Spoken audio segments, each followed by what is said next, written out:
You hear a lot of people saying that you should be shooting in 24p, or perhaps you should be shooting in 30p or 25p or perhaps 60p or higher. So which frame rate should you use for your camera?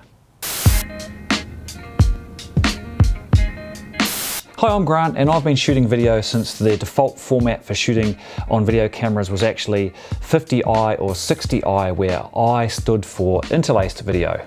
Interlaced video is not even an option now in most of the digital video cameras that we shoot on, and now we shoot in progressive formats, for example 24p, 25p, 30p, 60p and higher.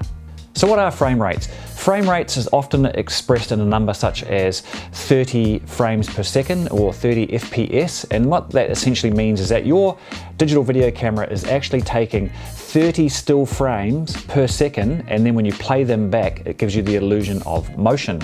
A good analogy, I don't know if you remember when you were young, perhaps when you had a thick book and you used to draw a little picture with a slightly different movement on each page, and then when you flicked through the pages you had that illusion of movement, and that's exactly what a video camera or modern video cameras are doing.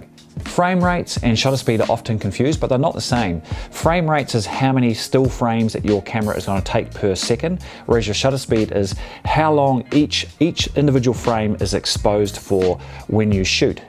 For example, a common frame rate shutter speed combination is 30 frames a second, which means I will shoot 30 frames per second, and I will set the shutter speed at 1/60th of a second. So therefore, for each individual frame within that, or each of the 30 frames within that second, the shutter is going to be open for 1/60th of a second. A little bit confusing, but bear with me. As a rule of thumb, the higher the frame rates that you choose to record in, more detail is captured in each individual image, or your image is more sharp. That, however, can be at a cost of quality, and it also is at a cost of you'll need more light to expose because you're shooting at a higher frame rate and generally a higher shutter speed rate at the same time. The debate about which frame rate you choose to shoot your video essentially revolves around the concept of motion blur, or what seems natural when we see with our own eye and then record on video, the amount of blur when things are moving across or there is movement in your subject. 24p is a widely used frame rate that feature films are shot in and that we watch in cinemas, so our eyes and our brain are used to this style of, or this amount of motion blur when watching movies. Clever people way back in the day decided that this was the minimum frame rate that they had to shoot with to achieve a natural looking motion blur. One confusing area here is the slightly different frame rates that you will have available on your camera depending on which country you live in and which television system your camera is set up to. You may have seen in your camera's menu NTSC or PAL options. So this harks back to television broadcast standards. Essentially what it means is if you live in North America, Japan or Korea, you are an NTSC country and your general standard frame rate traditionally is 30p. Whereas, for example, I live in New Zealand, and for example, New Zealand, Europe, Australia, the United Kingdom, we are a PAL country and our standard frame rate is 25p. So when you hear people commonly referring to standard video frame rates, it is generally 24p for shooting movies, 30p for NTSC countries, and 25p for PAL countries. Now this is quite a tricky one to set up and show you, but I'm going to show you here some example footage that I shot using the different frame rates of 24p, 30p, and 60p. This is a little bit tricky for me to show because essentially to show you 24p I needed to then edit it in a 24p project, and the same with 30p and a 30p project. So what I did is I conformed the 24p project and I ran it all in a base standard 30p project.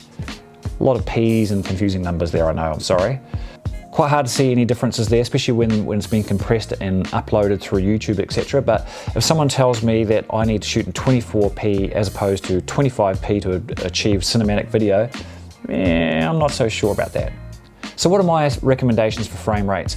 Now, you cannot go wrong with the standard frame rates of 30p for you NTSC users, North America, Korea, Japan, and 25p for you PAL users.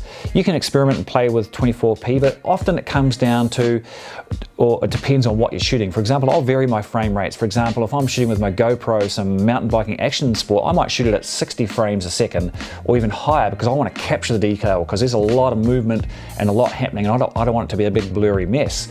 Or for example, if I'm shooting real estate video, which I do a lot of, I just about always shoot it in standard frame rates of 25p or 30p for you North American users.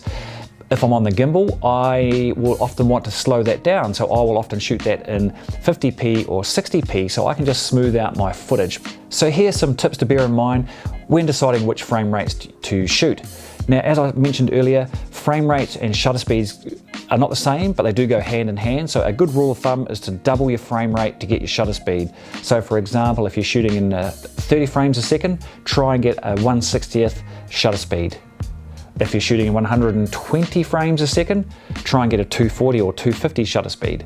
It's not set in concrete, but you want to try and get to that figure, and often I won't be exactly on it. I might be a little bit under or a little bit over, but what that does is it tries to match up the motion blur to your frame rate. Next tip, make sure to set your project, when you're editing your footage, make sure you set your project's base frame rate to the same frame rate that you recorded in your camera. For example, if I'm shooting a real estate video at 25p, I will make sure I set my project when I'm editing that footage at 25p as well.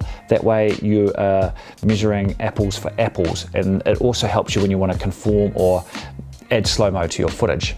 Now this one's probably a little bit more controversial, but try and avoid shooting higher frame rates such as 60p or even higher when you're just shooting normal video footage, because what that can get you to, and your eye will soon start picking this out, it gives it almost a soap opera shot in the 1990s look about it. It's kind of, I know it captures more detail, but it gives it a very, soap opera is probably a good way to describe it. It doesn't look professional, so I only use frame rates or I will only use higher frame rates if I intend on slowing the footage down to achieve slow motion when editing. For the want of a better word, it looks very video-ish if you're shooting a higher frame rate than a standard frame rate. Like anything though, rules can be broken, so go and test them for yourself. Have a play with 24p, 30p, 60p, 120p is a slow motion frame rate generally, and see what you think. You might like the slightly higher frame rate, and that is totally up to you. So that is my advice and guidance on frame rates. Thanks for watching, and I will see you in the next video. I'm not sure if you can see this in the video, but this is a classic point of trying to use the correct television systems, i.e. NTSC or PAL, because I don't know if you can see this, but I'm shooting this in NTSC so I can conform it with the rest of the footage I'm going to show you, or have been showing you, but I've got my interior lights in my garage on. Because we're a PAL country, we're 50 Hertz power, I'm not sure if you can see it, but I could see flicker in the camera's viewfinder because I'm running my camera incorrectly in NTSC instead of PAL modes.